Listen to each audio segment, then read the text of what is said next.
Viewers, வருங்கால மருத்துவ மாணவர்கள் உங்கள் அனைவருக்கும் சூர்யா நீட் அகாடமியின் வணக்கங்கள். நம்ம இந்த வீடியோல நீட் எக்ஸாம்ல கேட்கிற ஒரு முக்கியமான டாபிக் பத்தின டீடைல் டிஸ்கிரிப்ஷன் பார்க்க போறோம். அதாவது பயாலஜி, உயிரியல்ல பிளான்ட்ஸ்ல இருந்து ஒரு முக்கியமான டாபிக் பார்க்க போறோம். சோ எல்லாருக்கும் தெரியும், ஒரு தாவரம் அப்படின்னாலே கண்டிப்பா அது உணவு இருந்தா மட்டும்தான் தொடர்ந்து வளர முடியும். ஒரு தாவரத்துக்கு எப்படி உணவு கிடைக்குது? ஒளிச்சேர்க்கை அப்படின்ற ஒரு நிகழ்வு. ஒளிச்சேர்க்கைனா என்ன? சுற்றுப்புறத்துல இருக்கிற கார்பன் டை ஆக்சைடு நீர் மூலக்கூறுகளை எடுத்துக்கிட்டு சூரிய ஒளியை பயன்படுத்தி பச்சையத்தை பயன்படுத்தி குளுக்கோஸ் அப்படின்ற ஒரு மாலிகுலை என்ன பண்ணும்னா தாவரம் சுயமா தயாரிக்கும்.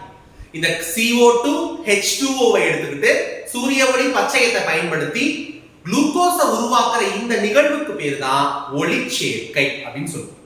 ஒளிச்சேர்க்கை நடந்தாதான் தாவரத்துக்கு உணவு கிடைக்கும். அந்த உணவை சாப்பிட்டு தான் தாவரம் வளர்ச்சி அடையும். இப்ப இந்த ஒளிச்சேர்க்கையில ஒரு முக்கியமான சுழற்சி சைக்கிளை பத்தி நம்ம பார்க்க போறோம். நீங்க எல்லாம் படிச்சிருப்பீங்க, 11ஆம் வகுப்பு பாட புத்தகத்துல 2வது வால்யூம்ல இருக்கும். அதாவது ஒளிச்சேர்க்கை பாடத்துல இருக்கும் கால்வின் சுழற்சி. அந்த கால்வின் சுழற்சியை தான் நம்ம இன்னைக்கு என்ன பண்ண போறோம்னா ரொம்ப டீடைலா பார்க்க போறோம்.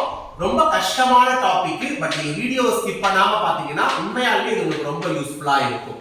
கால்வின் சுழற்சி, சரிங்களா?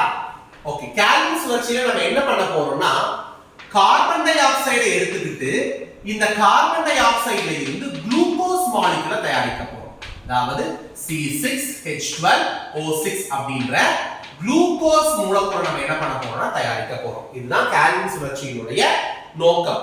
ஒரு சைக்கிள் படிக்கும் போது, ஒரு சுழற்சி படிக்கிறதுக்கு முன்னாடி அந்த சுழற்சி எதுக்காக நடக்குது? ஒளிச்சேர்க்கைக்காக நடக்குது. என்ன பண்ண போறோம்? CO2 அப்படின்ற விளைபொருளை எடுத்துக்கிட்டு C6H12O6 அப்படின்ற குளுக்கோஸ் விளைபொருள் நம்ம என்ன பண்றோம்னா உருவாக்க போறோம். சரியா? பார்ப்போம். ஓகே, ஃபர்ஸ்ட் நம்ம எதை எடுத்துக்கிறோம் அப்படின்னா ரிபுலோஸ் பிஸ்பாஸ்பேட் எடுத்துக்கிறோம். Ribulose bisphosphate. ஓகே, ரிபுலோஸ் பிஸ்பாஸ்பேட்டை ஷார்ட்டா நம்ம என்னன்னு சொல்லுவோம்னா RUBP அப்படின்னு சொல்லுவோம். ரிபுலோஸ் பிஸ்பாஸ்பேட்டை ஷார்ட்டா என்ன சொல்லுவோம்? RUBP. எத்தனை RUBP எடுத்துக்கிறோம் அப்படின்னா 3 RUBP எடுத்துக்கிறோம். 3 ரிபுலோஸ் பிஸ்பாஸ்பேட்டை எடுத்துக்கிறோம். இந்த 3 ரிபுலோஸ் பிஸ்பாஸ்பேட் கூட 3 கார்பன் டை ஆக்சைடை நம்ம சேர்க்கிறோம். ஒரு ரிபுலோஸ் பிஸ்பாஸ்பேட் கூட ஒரு கார்பன் டை ஆக்சைடு. அப்ப மொத்தமா 3 ரிபுலோஸ் பிஸ்பாஸ்பேட் கூட 3 கார்பன் டை ஆக்சைடை நம்ம என்ன பண்றோம்னா ஆட் பண்றோம். ஓகேயா? ஓகே, ரிபுலோஸ் பிஸ்பாஸ்பேட் அப்படிங்கிறது 5 கார்பன் உள்ள ஒரு சேர்மம். சோ ஃபார் எக்ஸாம்பிள் மீத்தேன் எடுத்துக்கோங்க. மீத்தேனுக்கு என்ன ஃபார்முலா? CH4. அப்ப அது ஒரே ஒரு கார்பன் தான். எத்தனால் எடுத்துக்கோங்க, C2H5OH. இதுல எத்தனை கார்பன் இருக்கு? 2 கார்பன். சோ இந்த மாதிரி ஒவ்வொரு சேர்மத்திலையும் குறிப்பிட்ட எண்ணிக்கையில் கார்பன்கள் இருக்கும். இந்த ரிபுலோஸ்ல எத்தனை கார்பன் சார் இருக்கும் அப்படின்னா 5 கார்பன் இருக்கும். எத்தனை கார்பன் இருக்கும்? 5 கார்பன். இதை நாம வச்சுக்கோங்க. இப்போ இந்த கார்பன் டை ஆக்சைடும் ரிபுலோஸ் பிஸ்பாஸ்பேட்டும் சேர்ந்த உடனே நமக்கு என்ன கிடைக்கும்னா 3-பாஸ்போ கிளிசரிக் அமிலம் கிடைக்கும். 3-பாஸ்போ கிளிசரிக் அமிலம் கிடைக்கும். சரியா? ரிபுலோஸ் பிஸ்பாஸ்பேட் கூட கார்பன் டை ஆக்சைடு சேர்க்கும்போது நமக்கு என்ன கிடைக்குது? 3-பாஸ்போ கிளிசரிக் அமிலம். என்ன 3-பாஸ்போ கிளிசரிக் அமிலம் அப்படின்னா கிளிசரிக் அமிலத்துல மொத்தம் 3 கார்பன் இருக்கும். கிளிசரிக் அமிலத்துல எத்தனை கார்பன் இருக்கும்? 3 கார்பன். எப்படி ரிபுலோஸ்ல 5 கார்பன் இருக்கும், கிளிசரிக் அமிலத்துல 3 கார்பன் இருக்கும். அப்ப 3 கார்பன்களை கொண்ட கிளிசரிக் அமிலத்துல 3வது கார்பன்ல ஒரு பாஸ்பரஸ் இருக்கு அப்படின்னு அர்த்தம். இது எத்தனாவது கார்பன்ல அந்த பாஸ்பரஸ் சேர்க்கப்பட்டிருக்கு அப்படின்றதை குறிக்கக்கூடிய ஒரு எண். 3 கார்பன் இருக்கிற கிளிசரிக் அமிலம் அப்படின்ற ஒரு அமிலத்துல 3வது கார்பன்ல பாஸ்பரஸ் அட்டாச் ஆயிருக்கு அப்படின்னு அர்த்தம். சரியா? ஓகே, நம்ம எடுத்துக்கிறது எத்தனை கார்பன் டோட்டலா எடுத்துக்கிறோம் பாருங்க, பார்க்கலாம். ரிபுலோஸ், ஒரு ரிபுலோஸ்ல 5 கார்பன். மொத்தம் நான் 3 ரிபுலோஸ் எடுத்திருக்கேன். கரெக்ட்டா? ஒரு ரிபுலோஸ்ல 5 கார்பன் இருக்குன்னா 3 ரிபுலோஸ்க்கு எத்தனை கார்பன் இருக்கும்? 15 கார்பன். 15 carbon first.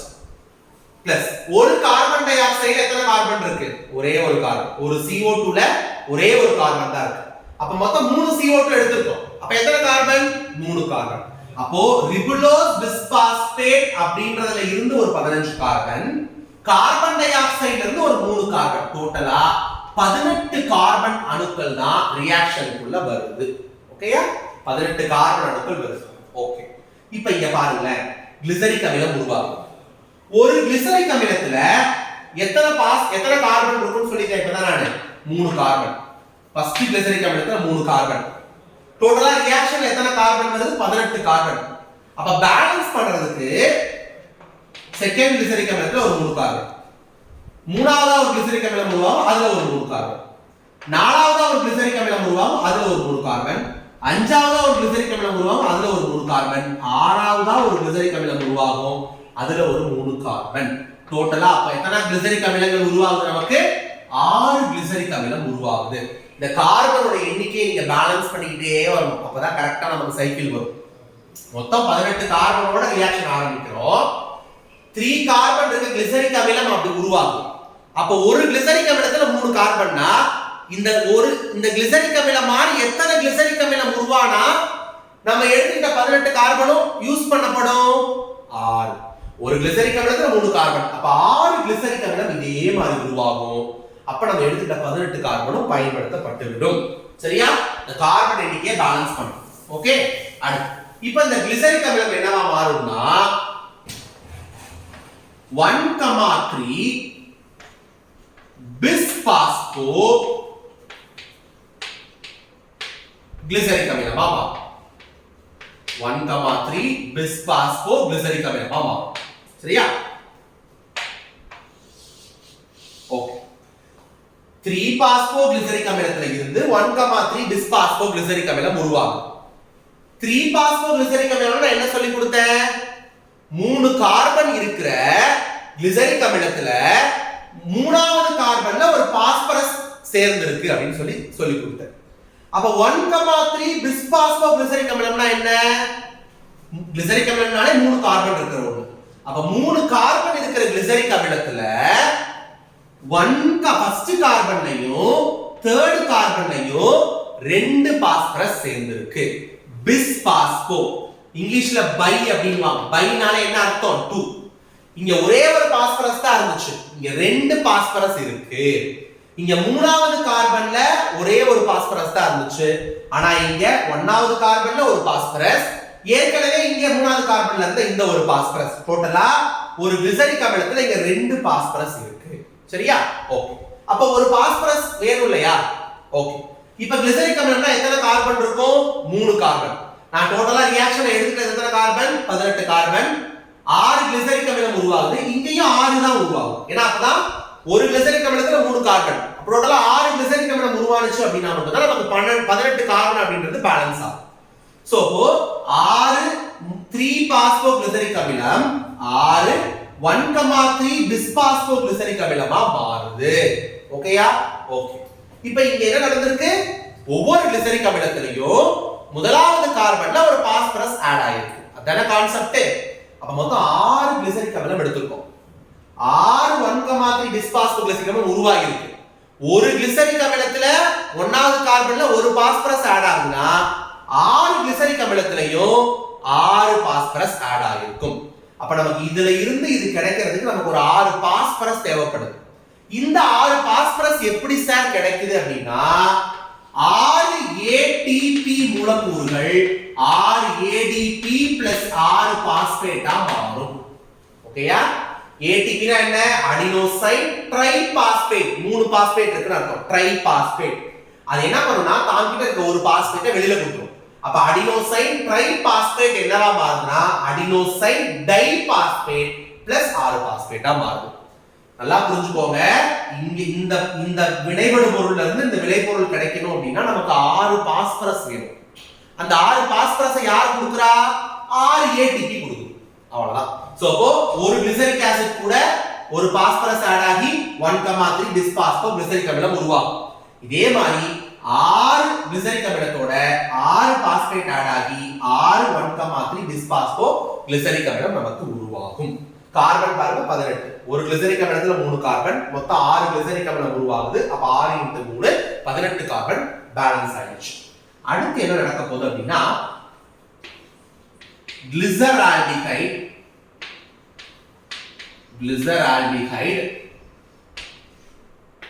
3-பாஸ்பேட் உருவாகும். கிளிசரால்டிஹைட் 3-பாஸ்பேட் என்ன சார் அப்படின்னா கிளிசரிக் அமிலம். இங்க என்னது கிளிசரால்டிஹைட். அமிலம் தொகுதி ஆல்டிஹைடா மாறும். அதாவது COOH அப்படின்ற இந்த அமிலம் CHO வா மாறும். C double bond O single bond H ஆ மாறும். அப்போ ஒரு அமிலம் ஒடுக்கமடையும் போதுதான் என்னவா மாறும்? ஆல்டிஹைடா மாறும். நீங்க ஆர்கானிக் கெமிஸ்ட்ரியில படிச்சிருப்பீங்க. ஒரு அமிலம் இருக்குன்னா ஒடுக்கம் அடைஞ்சு அதாவது ஆல்டிஹைடா மாறும். அப்போ இங்க கிளிசரிக் அமிலம் கிளிசரால்டிஹைடா மாறுது அப்படின்னா என்ன அர்த்தம்னா ஒடுக்கம் நடந்திருக்கு அர்த்தம். ஏன்னா ஒரு அமில தொகுதி வந்து ஆல்டிஹைடா மாறுது. அப்ப அங்க என்ன நடந்திருக்கு? ஒடுக்கம். ஓகேயா? எத்தனை கிளிசரிக் அமிலம் கிளிசரால்டிஹைடா மாறுது? 6 கிளிசரிக் அமிலம் 6 கிளிசரால்டிஹைடா மாறுது. ஏன்னா ஒரு கிளிசரால்டிஹைட்ல எத்தனை கார்பன் இருக்கும்? 3 கார்பன். கிளிசர் அப்படினாலே 3 கார்பன் தான். அப்ப 3 கார்பன் இருக்கிற கிளிசரால்டிஹைட் 3-பாஸ்பேட் உருவாகும். அப்ப நம்ம மொத்தம் 18 கார்பன் ரியாக்ஷனை ஸ்டார்ட் பண்ணோம் இல்லையா? 18 கார்பன் வந்துட்டு 3 கார்பன் இருக்க கிளிசரால்டிஹைட் உருவாகுது. எத்தனை கிளிசரால்டிஹைட் உருவாகுது? 6 கிளிசரால்டிஹைட் உருவாகுது. அப்ப ஒரு கிளிசரால்டிஹைட்ல 3 கார்பன் இருக்குன்னா 6 கிளிசரால்டிஹைட்ல 18 கார்பன் பேலன்ஸ் ஆயிடுச்சா? அப்ப இந்த மாதிரி கிளிசரால்டிஹைட் 3-பாஸ்பேட் உருவாகுது. எத்தனை மாலிகுல்ஸ்? 6 மூலக்கூறுகள் உருவாகுது. அப்பதான் 18 கார்பன் பேலன்ஸ் ஆகும். ஓகே. ஒடுக்கம் நடைபெறணும் அப்படின்னா அதுக்கு நமக்கு ஹைட்ரஜன் தேவை. கரெக்ட்டா? ஹைட்ரஜன் ஒன்று இருக்கும். அந்த ஹைட்ரஜன் போய் சேர்க்கப்படும் போதுதான் ஹைட்ரஜனை சேர்க்கிறது தான் நம்ம என்னன்னு சொல்றோம்? ஒடுக்க வினைன்னு சொல்றோம். ஹைட்ரஜனை நீக்கிறோம் அப்படின்னா அதுக்கு பேர் ஆக்சிஜனேற்ற வினைன்னு சொல்லுவோம். ஹைட்ரஜனை போய் அட்டாச் பண்றோம் அப்படின்னா அதுக்கு பேர் நம்ம ஒடுக்க வினைன்னு சொல்லுவோம். அப்ப நமக்கு ஒடுக்க வினை இங்க நடக்குது. ஒடுக்க வினை நடக்கணும்னா நமக்கு ஹைட்ரஜன் வேணும். அப்ப இந்த ஹைட்ரஜன் எங்க இருந்து சார் கிடைக்கும் அப்படின்னா 6 NADPH2 இங்க என்னவா மாறும்னா 6 NADP ஆகும் 6 H2 ஆகும் மாறும். சரியா? 6 NADPH2 நிக்கோட்டினைன் அடினைன் டைநியூக்ளியோடைடு பாஸ்பேட். இந்த 6 NADPH2 என்னவா மாறுதுன்னா 6 NADP plus 6 ஹைட்ரஜனா மாறும். எதுக்காக 6 NADPH2 யூஸ் ஆகுது? ஏன்னா 6 கிளிசரிக் அமிலம் 6 கிளிசரால்டிஹைடா மாறும். அப்ப ஒரு கிளிசரிக் அமிலத்தை ஒரு கிளிசரால்டிஹைடா மாத்துறதுக்கு ஒரு NADPH2 உதவும். அப்ப மொத்தம் 6 கிளிசரிக் அமிலம் 6 கிளிசரால்டிஹைடா மாறுதுன்னா மொத்தம் நமக்கு 6 NADPH2 தேவைப்படும். இந்த NADPH2 ல இருந்து வர இந்த ஹைட்ரஜனை யூஸ் பண்ணி தான் ஒடுக்க வினை நடைபெறும். இந்த ஹைட்ரஜனை பயன்படுத்தி ஒடுக்க வினை நடைபெறுவதால் கிளிசரிக் அமிலம்ன்றது கிளிசரால்டிஹைடா மாறிடுது. ஓகே? கிளிசரால்டிஹைட் 3-பாஸ்பேட். அப்ப கிளிசரால்டிஹைட்ல மூணாவது கார்பன்ல ஒரு பாஸ்பேட் இருக்கிறது அர்த்தம். அதை விட்டுருங்க. இப்போ இந்த 6 கிளிசரால்டிஹைட் 3-பாஸ்பேட் நமக்கு இருக்கு இல்லையா? இந்த 6 கிளிசரால்டிஹைட் 3-பாஸ்பேட்ல ஒரே ஒரு கிளிசரால்டிஹைட் 3-பாஸ்பேட் என்ன பண்ணும்னா தனியா வெளியில பிரிஞ்சு வந்துரும். மொத்தம் 6 கிளிசரால்டிஹைட் 3-பாஸ்பேட் உருவாகி இருக்குது. இந்த 6 கிளிசரால்டிஹைட் 3-பாஸ்பேட்ல ஒரே ஒரு கிளிசரால்டிஹைட் 3-பாஸ்பேட் பிரிஞ்சு தனியா வெளியில வந்துரும். அப்ப இன்னும் எத்தனை கிளிசரால்டிஹைட் 3-பாஸ்பேட் இருக்கு? 5 தான் இருக்கு.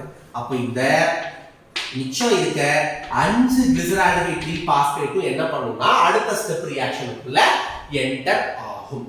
என்ன சார் கொடுக்கும்? இந்த 6 கிளிசரால்டிஹைட் 3-பாஸ்பேட்ல இருந்து கிடைக்கிற 5 கிளிசரால்டிஹைட் 3-பாஸ்பேட் என்ன பண்ணும்னா ரிபுலோஸ் 5-பாஸ்பேட்டை உருவாக்கும். ரிபுலோஸ் 5-பாஸ்பேட்டை உருவாக்கும். சரியா? ஓகே. ரிபுலோஸ்னால எத்தனை கார்பன் இருக்குன்னு சொல்லிட்டேன் ஸ்டார்டிங்ல 5 கார்பன் பார்த்தோம் இல்லையா? 5 கார்பன் இருக்குன்னா ரிபுலோஸ். அப்ப 5 கார்பன் இருக்கிற ரிபுலோஸ்ல 5வது கார்பன்ல ஒரு பாஸ்பேட் இருக்கு. அதுதான் இந்த அமைப்புக்கான விளக்கம். அப்போ கிளிசரால்டிஹைட் 3-பாஸ்பேட்ல இருந்து வந்த 5 மாலிகுல்ஸ் சேர்ந்து ரிபுலோஸ் 5-பாஸ்பேட்டை உருவாக்குது. மொத்தம் இந்த ரியாக்ஷனுக்குள்ள எத்தனை கார்பன் வந்ததுன்னு சொல்ல முடியுமா? இது இங்க இருந்து 18 கார்பனோட ரியாக்ஷன் ஸ்டார்ட் ஆகுது. இந்த ஸ்டெப் வரைக்குமே 18 கார்பன் தான். இங்க 18 கார்பன் இருக்கும். கிளிசரால்டிஹைட் 3-பாஸ்பேட் ஒரு கிளிசரால்டிஹைட் 3-பாஸ்பேட்ல 3 கார்பன் இருக்கும். அப்ப மொத்தமா 6 கிளிசரால்டிஹைட் 3-பாஸ்பேட் இருக்கும். மொத்தம் 18 கார்பன். இந்த 18 கார்பன்ல ஒரே ஒரு கிளிசரால்டிஹைட் 3 பாஸ்பேட் தனியா பிரிஞ்சு போயிடுச்சு. அப்ப ஒரு கிளிசரால்டிஹைட் 3 பாஸ்பேட் பிரிஞ்சு போயிடுச்சுன்னா என்ன அர்த்தம்? ஒரு 3 கார்பன் தனியா பிரிஞ்சு போயிடுச்சுன்னு அர்த்தம். ஏன்னா ஒரு கிளிசரால்டிஹைட் 3 பாஸ்பேட்ல எத்தனை கார்பன் இருக்கும்? 3 கார்பன் தான். அப்ப ஒரு கிளிசரால்டிஹைட் 3 பாஸ்பேட் தனியா பிரிஞ்சு போயிடுச்சு அப்படின்னா 3 கார்பன் தனியா போயிடுச்சு. டோட்டலா இங்க 18 கார்பன் இருக்கு. இந்த 18 கார்பன்ல 3 கார்பன் தனியா போயிடுச்சு. ரிமைனிங் இருக்கிற 15 கார்பன் தான் அடுத்த ஸ்டெப்புக்குள்ள என்டர் ஆகுது. ஏன்னா 5 கிளிசரால்டிஹைட் 3 பாஸ்பேட் தான் என்டர் ஆகுது. ஒரு கிளிசரால்டிஹைட் 3 பாஸ்பேட்ல 3 கார்பன் இருக்கும். அப்ப 5 கிளிசரால்டிஹைட் 3 பாஸ்பேட்ல 3 15 கார்பன்ஸ் அடுத்த ஸ்டெப்புக்குள்ள போகுது. ஓகேயா? இப்ப 15 கார்பன் இங்க உள்ள என்டர் ஆகுது. ரிபுலோஸ்ல எத்தனை கார்பன் இருக்கும்? 5 கார்பன். அப்ப 5 கார்பன் இருக்க ரிபுலோஸ் உருவாகுது. அப்ப இந்த ரிபுலோஸ் மாதிரி எத்தனை ரிபுலோஸ் உருவானுச்சுன்னா இந்த 15 கார்பன் பயன்படுத்தப்படும்? 3 ரிபுலோஸ். Very good. ஏன்னா ஒரு ரிபுலோஸ்ல 5 கார்பன். அப்ப முதல் ரிபுலோஸ்ல ஒரு 5 கார்பன், செகண்டா ஒரு ரிபுலோஸ் உருவாகும், அதுக்கு ஒரு 5 கார்பன், தேர்டா ஒரு ரிபுலோஸ் உருவாகும், அதுக்கு ஒரு 5 கார்பன். டோட்டலா 15 கார்பன் என்ன பண்ணப்படுது? பயன்படுத்தப்படுது. அப்போ 3 ரிபுலோஸ் 5 பாஸ்பேட் சேர்மம் உருவாகுது. ஓகேயா? 15 கார்பன் உள்ள வருது, 5 கார்பன் உள்ள ரிபுலோஸ் உருவாகுது. ஒரு ரிபுலோஸ்க்கு 5 கார்பன்னா இந்த மாதிரி எத்தனை ரிபுலோஸ் உருவாகுது? 3 ரிபுலோஸ். 3 5 15. அடுத்த ஸ்டெப் என்னன்னா இந்த ரிபுலோஸ் 5 பாஸ்பேட்ல இருந்து திரும்ப நமக்கு ரிபுலோஸ் பிஸ்பாஸ்பேட் கிடைக்கும். சரியா? ரிபுலோஸ் 5 பாஸ்பேட்ல இருந்து ரிபுலோஸ் பிஸ்பாஸ்பேட் கிடைக்கும். நீங்க நோட் பண்ணீங்கன்னா தெரியும், ரியாக்ஷன் நம்ம எதை ஸ்டார்ட் பண்ணோம்? ரிபுலோஸ் பிஸ்பாஸ்பேட்டோட ஸ்டார்ட் பண்ணோம். ரியாக்ஷன் திரும்ப எதிலேயே முடிஞ்சிருது, சைக்கிள் ரிபுலோஸ் பிஸ்பாஸ்பேட்லயே முடியும். இதுக்கு பேர் தான் சுழற்சி, சைக்கிள் அப்படிங்குவோம். ஆரம்பிச்ச இடத்திலே வந்து முடியும். நீங்க எல்லாம் படிச்சிருப்பீங்க, சைக்கிள் ஓட்டிருப்பீங்க. சைக்கிள் சுழற்சி அப்படினாலே ஆரம்பிச்ச இடத்திலே வந்து முடியறதுக்கு தான் சுழற்சி. ரிபுலோஸ் பிஸ்பாஸ்பேட் ஆரம்பிச்சோம், திரும்ப ரிபுலோஸ் பிஸ்பாஸ்பேட்லயே முடிச்சிட்டோம். அதுவும் 3 கார்பனோட ஆரம்பிச்சோம், திரும்ப முடிக்கும் போது 3 கார்பனோட தான் முடிப்போம். ஏன்னா இங்க மொத்தம் 15 கார்பன் இருக்கா, இங்க பாருங்க 15 கார்பன். ஓகேயா? ஆனா என்ன இங்க சேஞ்ச் கண்டுபிடிக்க பார்க்கலாம். இங்க ரிபுலோஸ் 5 பாஸ்பேட், அதாவது 5 கார்பன் இருக்கிற ரிபுலோஸ்ல 5வது கார்பன்ல ஒரு பாஸ்பேட் ஆட் ஆயிருக்கு. அதான் அர்த்தம். ஆனா இங்க என்னன்னு பாருங்க, ரிபுலோஸ் பிஸ்பாஸ்பேட். பிஸ்னால என்ன சொல்லி கொடுத்தேன்? 2 னு சொல்லி கொடுத்தேன். இங்க ஒரே ஒரு பாஸ்பேட் தான் இருக்கு, பட் இங்க எத்தனை பாஸ்பேட் இருக்கு? 2 பாஸ்பேட். அது 1வது கார்பன்லயும் 5வது கார்பன்லயும் இருக்கும். அதை விட்டுருங்க, அது தேவையில்லை. சோ அப்போ ரிபுலோஸ் 5 பாஸ்பேட், ஒரே ஒரு பாஸ்பேட் இருக்க ரிபுலோஸ் 2 பாஸ்பேட் இருக்க ரிபுலோஸா மாறுது. அப்ப இங்க என்ன சேஞ்ச்? இங்க ஒரே ஒரு பாஸ்பேட் மட்டும் இருக்கு, இங்க 2 பாஸ்பேட் இருக்கு. அப்போ இங்க இருந்து இங்க மாறும் பொழுது ஒவ்வொரு ரிபுலோஸ்லயும் ஒரு பாஸ்பேட் ஆட் ஆயிடுது. மொத்தம் எத்தனை ரிபுலோஸ் இந்த மாதிரி மாறுது? 3 ரிபுலோஸ் மாறுது. ஒரு ரிபுலோஸ் ஒரு பாஸ்பேட் ஆட் ஆகுதுன்னா 3 ரிபுலோஸ்ல மொத்தம் 3 பாஸ்பேட் ஆட் ஆகும். ஓகேயா? நான் ஏற்கனவே சொல்லியிருக்கேன், நமக்கு பாஸ்பரஸ் குரூப் வேணும்னா ATP வந்து ADP ஆ மாறும். இங்க நமக்கு 3 பாஸ்பரஸ் குரூப் வேணும், அதனால 3 ATP என்னவா மாறும்னா 3 ADP பிளஸ் 3 பாஸ்பேட்டா மாறும். இந்த 3 பாஸ்பேட் தான் ஒவ்வொரு பாஸ்பேட் வந்து ரிபுலோஸ் பிஸ்பாஸ்பேட்டா மாறும். மொத்தம் 3 ரிபுலோஸ் 5 பாஸ்பேட் 3 ரிபுலோஸ் பிஸ்பாஸ்பேட்டா மாறிடுது. இதுதான் ரியாக்ஷன். திரும்ப நான் சொல்றேன், ரிபுலோஸ் பிஸ்பாஸ்பேட் எடுத்துக்கிறோம், RUBP. எத்தனை எடுத்துக்கிறோம்? 3 எடுத்துக்கிறோம். இந்த 3 ரிபுலோஸ் பிஸ்பாஸ்பேட் கூட 3 கார்பன் டை ஆக்சைடை ஆட் பண்றோம். ரிபுலோஸ் அப்படினாலே 5 கார்பன் இருக்கிற ஒரு சேர்மம். கரெக்ட்டா? அப்ப 5 கார்பன் இருக்கிற ரிபுலோஸ் மொத்தம் 3 எடுத்துக்கிறோம். அப்ப ஒரு ரிபுலோஸ்க்கு 5 கார்பன்னா 3 ரிபுலோஸ்க்கு எத்தனை கார்பன் மொத்தமா இருக்கும்? 15 கார்பன். 3 கார்பன் டை ஆக்சைடு எடுத்துக்கிறோம். ஒரு கார்பன் டை ஆக்சைடுல ஒரு கார்பன்னா 3 கார்பன் டை ஆக்சைடுல 3 கார்பன். டோட்டலா 15 பிளஸ் 3 18 கார்பனோட நம்ம என்ன பண்றோம்? ரியாக்ஷனை ஸ்டார்ட் பண்ண ஆரம்பிக்கிறோம். ரியாக்ஷன் முடியற வரைக்கும் இந்த கார்பனோட எண்ணிக்கையை நம்ம பேலன்ஸ் பண்ணிக்கிட்டே வரணும். அப்பதான் நமக்கு படிக்கிறதுக்கு ஈஸியா இருக்கும். ஓகே, இந்த ரிபுலோஸ் பிஸ்பாஸ்பேட் வந்து கார்பன் டை ஆக்சைடு கூட சேரும்போது நமக்கு என்ன முதல்ல உருவாகுது? 3-பாஸ்போகிளிசரிக் அமிலம். அதாவது 3 கார்பன்கள் உள்ள கிளிசரிக் அமிலம் உருவாகுது. இந்த கிளிசரிக் அமிலத்துல 3வது கார்பன்ல என்ன இருக்கு? ஒரு பாஸ்பரஸ் இருக்கு. அவ்வளவுதான். ஓகேயா? அப்ப 3 கார்பன் உருவாகும். 3 கார்பன் உள்ள ஒரு சேர்மம் உருவாகுதுன்னா அந்த 3 கார்பன் உள்ள கிளிசரிக் அமிலம் மாறி 6 கிளிசரிக் அமிலம் உருவாகும் பொழுது நமக்கு 18 கார்பன் பேலன்ஸ் ஆகும். ஓகேயா? அடுத்து 3 பாஸ்போகிளிசரிக் அமிலம் என்னவா மாறுதுன்னா 1,3 பிஸ்பாஸ்போகிளிசரிக் அமிலமா மாறுது. கிளிசரிக் அமிலமாவே தான் இருக்கு. அப்ப 3 கார்பன் உள்ள கிளிசரிக் அமிலம் 3 கார்பன் உள்ள கிளிசரிக் அமிலமாவே தான் இருக்கு. ஆனா ஒரே ஒரு சேஞ்ச், இந்த கிளிசரிக் அமிலத்துல 3வது கார்பன்ல ஒரே ஒரு பாஸ்பரஸ் மட்டும் அட்டாச் ஆயிருந்தது. இந்த கிளிசரிக் அமிலத்துல 1வது கார்பன் 3வது கார்பன் சொல்லிட்டு ஒரு கிளிசரிக் அமிலத்துல 2 பாஸ்பரஸ் அட்டாச் ஆயிருக்கு. அப்ப ஒரு பாஸ்பரஸ் இங்க என்ன ஆகுது, ஒவ்வொரு கிளிசரிக் அமிலத்திலையும் ஆட் ஆகுது. மொத்தம் 6 கிளிசரிக் அமிலம் இல்லையா, அப்ப 6 பாஸ்பரஸ் நமக்கு தேவை இந்த ரியாக்ஷன் நடக்கிறது. அப்போ 6 ATP என்னவா மாறும்னா 6 ADP ட்ரைபாஸ்பேட் டைபாஸ்பேட்டா மாறி ஒவ்வொரு ATPயும் ஒவ்வொரு பாஸ்பரஸ் வெளியில கொடுக்கும். அப்ப மொத்தம் 6 பாஸ்பரஸ் கிடைக்கும். இந்த 6 பாஸ்பரஸ் தான் கிளிசரிக் அமிலத்தை 1,3 பைபாஸ்போ கிளிசரிக் அமிலமா மாத்தும். அடுத்து இந்த கிளிசரிக் அமிலம் என்னவா மாறும்னா கிளிசரால்டிஹைட் 3 பாஸ்பேட்டா மாறும். அதாவது ஒரு அமில தொகுதி ஆல்டிஹைட் தொகுதியா மாறும். அப்ப இங்க கண்டிப்பா என்ன நடக்கும், ஒடுக்கம் நடக்குதுனாலே கண்டிப்பா அதுக்கு ஹைட்ரஜன் தேவை இல்லையா. அந்த ஹைட்ரஜனை தான் யார் கொடுக்குறா, NADPH2 அப்படின்ற அந்த அதிக ஆற்றல் கொண்ட அந்த மூலக்கூறு தான் தாங்கிட்ட ஹைட்ரஜனை உடைச்சு கொடுக்குது. மொத்தம் 6 கிளிசரிக் அமிலத்தை 6 கிளிசரால்டிஹைட் 3 பாஸ்பேட்டா மாத்த போறோம். ஒரு கிளிசரிக் அமிலம் மாறுறதுக்கு ஒரு H2 யூஸ் ஆகும். மொத்தம் 6 கிளிசரிக் அமிலத்துக்கு 6 H2. அப்ப 6 H2க்கு 6 NADPH2 வந்து 6 NADP plus 6 H2வா மாறுது. ஓகே, இப்போ கிளிசரால்டிஹைட் 3 பாஸ்பேட் நமக்கு 6 கார்பன் 6 கிளிசரால்டிஹைட் 3 பாஸ்பேட் நமக்கு கிடைச்சிருச்சு. இதுல ஒரு கிளிசரால்டிஹைட் 3 பாஸ்பேட் மட்டும் தனியா போயிடுது. இது என்ன ஆகும்ன்றத நான் பின்னாடி சொல்றேன். மிச்சம் 5 கிளிசரால்டிஹைட் 3 பாஸ்பேட் அடுத்த ஸ்டெப்புக்குள்ள வருது. மொத்தம் 18 கார்பன் இருந்துச்சு இது வரைக்கும். இதுல 3 கார்பன் தனியா போயிடுது. தட் இஸ் ஒரு கிளிசரால்டிஹைட் 3 பாஸ்பேட். மிச்சம் 15 கார்பன் உள்ள 5 கிளிசரால்டிஹைட் 3 பாஸ்பேட் 5 கிளிசரால்டிஹைட் 3 பாஸ்பேட் இந்த ரியாக்ஷனுக்குள்ள வருது. வரும்போது நமக்கு என்ன உருவாகும்னா ரிபுலோஸ். என்ன ஃபார்ம் ஆகும், ரிபுலோஸ் உருவாகும். சோ ரிபுலோஸ்னாலே 5 கார்பன் காம்பவுண்ட், மொத்தமா 15 கார்பன் ரியாக்ஷனுக்குள்ள வருது. அப்ப 5 கார்பன் காம்பவுண்ட் உருவாகும்னா மொத்தம் 3 5 கார்பன் காம்பவுண்ட் உருவானாதான் 15 கார்பனும் பேலன்ஸ் ஆகும். அப்போ 5 கார்பன் உள்ள ரிபுலோஸ் 5 பாஸ்பேட் மொத்தம் 3 உருவாகுது. இந்த ரிபுலோஸ் 5 பாஸ்பேட் வந்து ரிபுலோஸ் பிஸ்பாஸ்பேட்டா மாறுது. இந்த ரிபுலோஸ்க்கு ஒரே ஒரு கார்பன் 5வது கார்பன்ல மட்டும் தான் பாஸ்பரஸ் குரூப் இருக்கு. அந்த ரிபுலோஸ்க்கு 1வது கார்பன்லயும் இருக்கு 5வது கார்பன்லயும் இருக்கு. அப்ப இந்த மாதிரி மாறும்போது நமக்கு 3 ரிபுலோஸ் இந்த மாதிரி மாறுதா. அப்ப 3 ATP வந்து 3 ADP plus 3 பாஸ்பேட்டா மாறும். இதுதான் சுழற்சி. ஓகே, இப்போ வாங்க கேல்வின் சுழற்சியை பொறுத்த வரைக்கும் இன்னும் ஒரு பாயிண்ட் நான் சொல்லணும் மறந்துட்டேன். First step carbon di oxide போய் இந்த ரிபுலோஸ் பைஸ்பாஸ்பேட் கூட சேருது இல்லையா, இந்த ஸ்டெப்புக்கு என்ன பேருனா கார்பன் பதித்தல் இல்ல கார்பன் ஏற்றம் அப்படின்னு சொல்லுவாங்க. ஃபர்ஸ்ட் ஸ்டெப் இது. இரண்டாவது ஸ்டெப் வந்து ஒடுக்கம். அதாவது 1,3 பிஸ்பாஸ்போ கிளிசரிக் அமிலம் வந்து கிளிசரால்டிஹைட் 3 பாஸ்பேட்டா ஒடுக்கம் அடையுது இல்லையா, இத இரண்டாவது ஸ்டெப்பா சொல்லுவாங்க. மூணாவது ஸ்டெப் என்னன்னா மீள் உருவாக்கம்.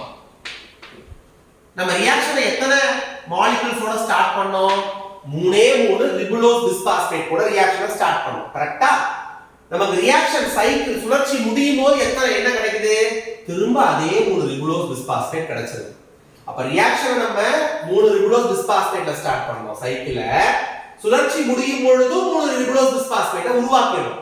அப்ப மீண்டும் அதை நாம் உருவாக்கி விடுவதால் இந்த ஸ்டெப்புக்கு பேர் மீள் உருவாக்கம். சோ இது 3 தான் வந்து ஒரு கேல்வின் சுழற்சியினுடைய படிநிலைகள். கார்பன் பதித்தல், ஒடுக்கம், மீள் உருவாக்கம். ரைட், இத ஞாபகம் வச்சுக்கணும். அடுத்து என்ன தெரிஞ்சுக்கணும்னா கேல்வின் சுழற்சியினுடைய முக்கியமான நோக்கமா நான் என்ன சொன்னேன், கார்பன் டை ஆக்சைடை எடுத்துக்கிட்டு உணவுப் பொருளான குளுக்கோஸை தயாரிக்கணும் அப்படின்னு சொன்னேன்.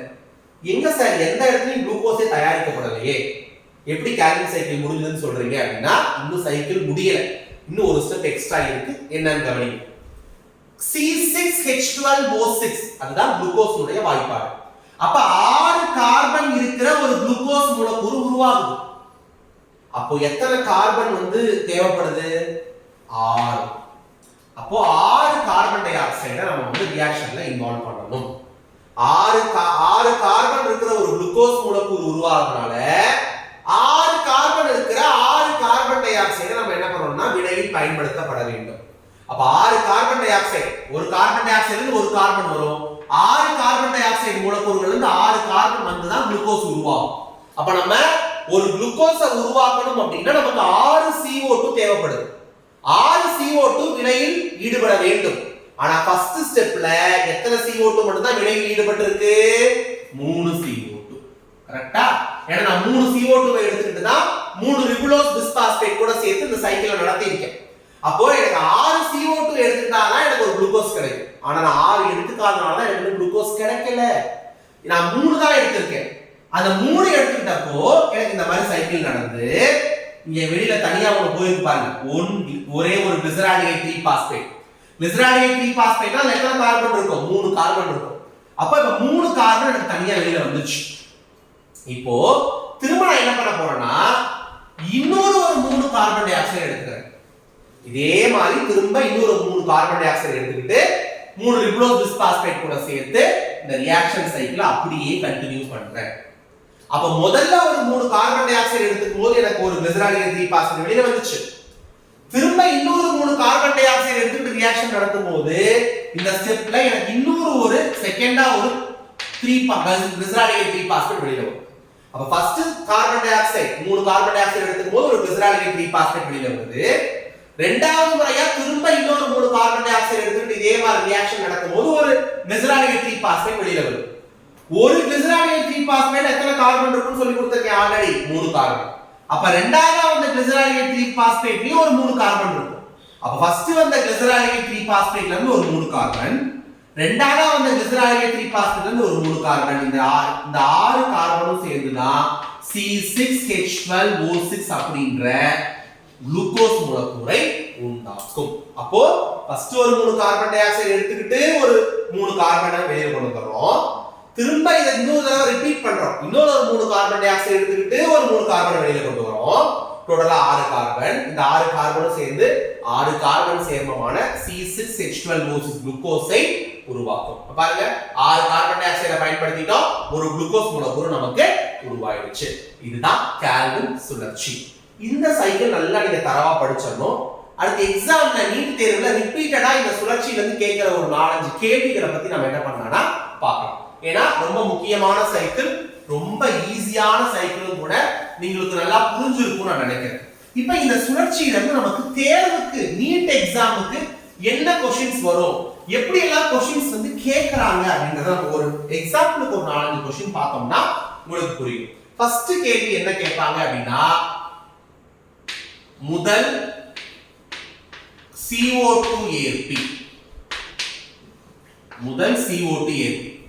CO2 தான ரியாக்ஷனை ஸ்டார்ட் பண்ணோம் சுழற்சியை. அந்த CO2 மூலக்கூறு யாரோட போய் முதல்ல சேர்ந்துச்சு? Ribulose 5 bisphosphate, sorry ribulose bisphosphate 1,5 bisphosphate கூட சேர்ந்து. கரெக்ட்டா? ரிபுலோஸ் பிஸ்பாஸ்பேட் கூட சேர்ந்துச்சு. ஷார்ட்டா நம்ம அத RUBP ன்னு சொல்லுவோம். அப்ப ரிபுலோஸ் பிஸ்பாஸ்பேட் கூட சேர்ந்துச்சு அப்படினா அதுதான் முதல் CO2 ஏற்பி. முதல்ல CO2 ஏத்துக்குது. வா நானும் நீ ரியாக்ட் பண்ணலாம்னு சொல்லி ஏத்துக்குது, அக்செப்ட் பண்ணுது. அப்ப முதல் CO2 ஏற்பி யாரு? Ribulose bisphosphate. இதுல எத்தனை கார்பன் உள்ள சேர்மம்? 5 கார்பன் உள்ள சேர்மம். நான் ஸ்டார்டிங்லயே சொல்லிட்டேன். இரண்டாவது முதல் நிலையான விளைபொருள். நெக்ஸ்ட் கேள்வி, முதல் நிலையான விளைபொருள் என்ன அப்படின்னா, விளைபொருள்னால என்ன?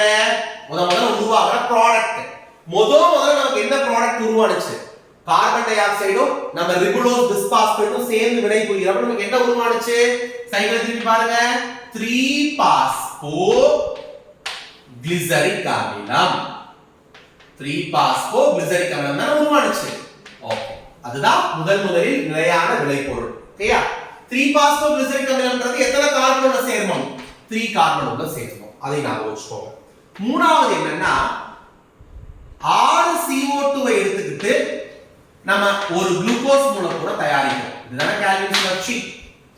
இந்த சுழற்சி எத்தனை முறை நடக்கும் அப்படின்னு கேட்பாங்க. 6 முறை நடக்கும். 6 சுற்றுகள் நடக்கும். அதாவது ஒரு குளுக்கோஸ் மூலக்கூறை தயாரிக்கிறதுக்கு 6 சுற்றுகள் கால்வின் சுழற்சி நடக்கும். என்ன சார், நீங்க 2 சுற்று தான் நடத்துனீங்க. ஃபர்ஸ்ட் ஒரு 3 CO2 எடுத்துக்கிட்டீங்க, ஒரு 3 கார்பன் வெளியில வந்துச்சு. அடுத்து திரும்ப ஒரு 3 CO2 எடுத்துக்கிட்டீங்க, இன்னொரு 3 கார்பன் வெளியில வந்துச்சு. அந்த 3 + 3 6 கார்பனும் சேர்ந்து குளுக்கோஸா மாறிடும்னு சொன்னீங்களே அப்படின்னு கேட்கலாம். அது வந்து நீங்க தெளிவா ஈஸியா ஞாபகம் வச்சுக்கிறதுக்காக நாங்க சொல்லி கொடுத்த ஷார்ட்கட். பட் ஒரிஜினலா முதல்ல ஒரு CO2 வரும், அந்த ஒரு CO2 ஒரு RUBP கூட சேர்ந்து சைக்கிள் நடக்கும். திரும்ப ஒரு CO2 ஒரு RUBP இருந்து ஒரு சைக்கிள் நடக்கும். அடுத்து மூணாவதா ஒண்ணு, நாலாவதா ஒண்ணு, அஞ்சாவதா ஒண்ணு, ஆறாவதா ஒண்ணு. இப்படி ஒவ்வொரு டைமுக்கு ஒவ்வொரு CO2 வந்து ஒவ்வொரு RUBP கூட சேர்ந்து மொத்த சுழற்சி வந்து 6 முறை நடைபெறும். இதை மட்டும் ஞாபகம் வச்சுக்கோங்க. பட் நமக்கு ஈஸியா புரிஞ்சுக்கிறதுக்கு 2 முறை 3 CO2 எடுத்து பண்ணாதான் நமக்கு ஈஸியா புரியும். அதனால அந்த மாதிரி நடத்துறேன். பட் ஒரிஜினலா சைக்கிள் எத்தனை முறை நடக்கும்? 6 முறை. 6 சுற்றுகள் நடந்துதான் ஒவ்வொரு சுற்றுலையும் ஒரு CO2 வந்து உள்ள வரும். அப்ப மொத்தம் 6 சுற்றுல 6 CO2. ஒவ்வொரு சுற்றின் முடிவுலையும் ஒரு கார்பன் வெளியில போகும். 6 சுற்றுகள் முடிவுல 6 கார்பன் வெளியில போகும். அது வந்து குளுக்கோஸ் மூலக்கூறா மாறும். இதை ஞாபகம் மட்டும் வச்சுக்கோங்க. பட் கேள்விகள் எக்ஸாம்ல கேட்கும் போது நீங்க அந்த சைக்கிளை பேஸ் பண்ணி தான் ஆன்சர் பண்ணணும். சுற்றுகள் எத்தனைன்னு கேட்டா மட்டும் 6 டிக் அடிச்சிருங்க. மித்தபடி எந்த கேள்வி கேட்டாலும் சைக்கிளை கவுண்ட் பண்ணி ஆன்சர் பண்ணுங்க. நாலாவது ஒரு கேள்வி என்ன அப்படின்னா, ஓகே முதல்ல ஒரு 3 CO2 எடுத்துட்டோமா, இந்த ஒரு 3 CO2 வந்து சுழற்சியை செய்து முடிக்கிறதுக்குள்ள எத்தனை ATP பயன்படுச்சு? எத்தனை ATP நமக்கு உபயோகப்பட்டுச்சு?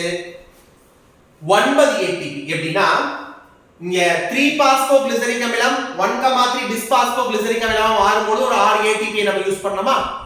அதே மாதிரி ரிபுலோஸ் 5-பாஸ்பேட் ரிபுலோஸ் 1,5 டிஸ்பாஸ்பேட்டா மாறும்போது ஒரு 3 ATP யூஸ் பண்ணோமா? அப்ப அந்த ஸ்டெப்ல ஒரு 6 ATP, இந்த ஸ்டெப்ல ஒரு 3 ATP, டோட்டலா 9 ATP ஒரு 3 கார்பன் டை ஆக்சைடு வச்சு ரியாக்ஷன் பண்ணும்போது கிடைச்சது. யூஸ் ஆனிச்சு பயன்படுத்தப்பட்டுச்சு.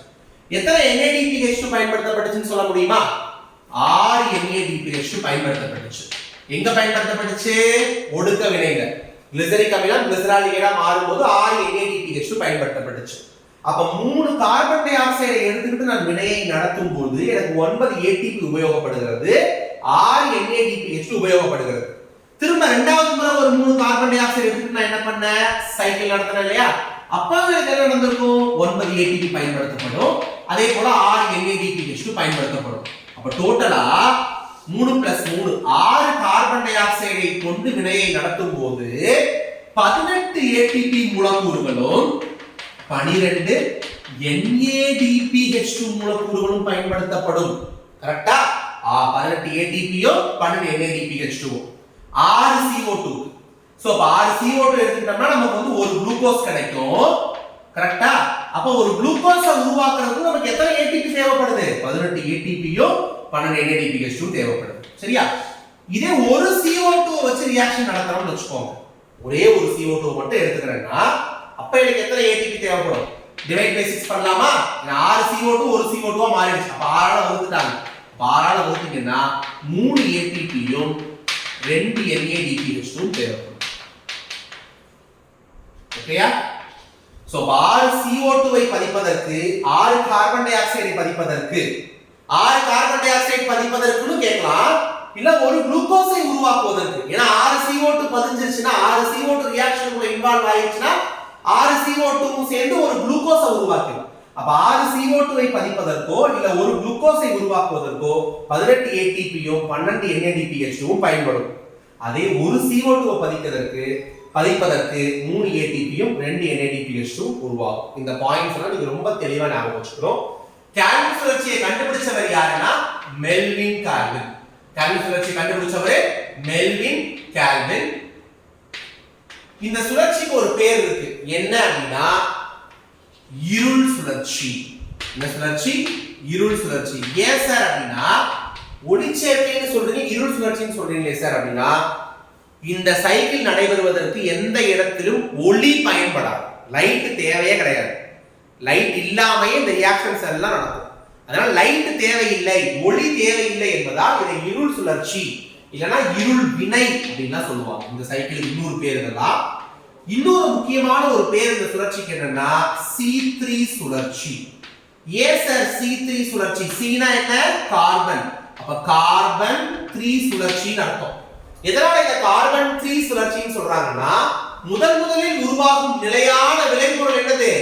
3-பாஸ்போகிளிசரிக் அமிலம். அதாவது 3 கார்பன் உள்ள 3-பாஸ்போகிளிசரிக் அமிலம். 3 கார்பன் இருக்கிற ஒரு சேர்மம்னா முதல் விளைபொருளா உருவாகும். அந்த 3 கார்பன் உள்ள ஒரு கிளிசரிக் அமிலம் முதல்ல விளைபொருளாய் உருவாக்கப்படுவதால் இதை C3 சுழற்சி அப்படின்னு சொல்லுவோம். இவ்வளவுதான் கேலண்டர் சைக்கிளை பத்தின இன்ட்ரோடக்ஷன். சைக்கிள் கேள்விகள் எல்லாமே ரொம்ப ரொம்ப முக்கியமான ஒரு டாபிக், ரொம்ப கடினமான டாபிக் கூட. நான் ரொம்ப டீடைல்டா உங்களுக்கு தெளிவா சொல்லி கொடுத்துருக்கேன். உங்களுக்கு ஏதாவது இந்த டாபிக்ஸ்ல டவுட் இருந்தா கூட நீங்க கமெண்ட் செக்ஷன்ல என்கிட்ட கேளுங்க, நான் எக்ஸ்பிளைன் பண்றேன். அதே மாதிரி இந்த வீடியோ உங்களுக்கு பிடிச்சிருந்தா லைக் பண்ணுங்க, ஷேர் பண்ணுங்க, இது உங்க ஃப்ரெண்ட்ஸுக்கும் நீங்க பகிருங்க. எல்லாரும் சேர்ந்து படிங்க, கண்டிப்பா எல்லாரும் டாக்டர் ஆயிடலாம். அது மட்டும் இல்லாம இந்த வீடியோ எப்படி இருந்தது, உங்களுக்கு இந்த வீடியோ பயனுள்ளதா இருந்துச்சான்னு சொல்லி தயவு செஞ்சு கமெண்ட் பாக்ஸ்ல நீங்க கமெண்ட் பண்ணுங்க. நம்ம சூர்யா நீட் அகாடமி சேலம் புதிய பேருந்து நிலையம் கருவில 12 ஆண்டுகளா இயங்கிட்டு இருக்கு. தமிழ் மற்றும் ஆங்கில வழியில நீட் பயிற்சி நம்ம கொடுத்துட்டு இருக்கோம். இதை பயன்படுத்திக் கொள்ளுங்கள். நன்றி.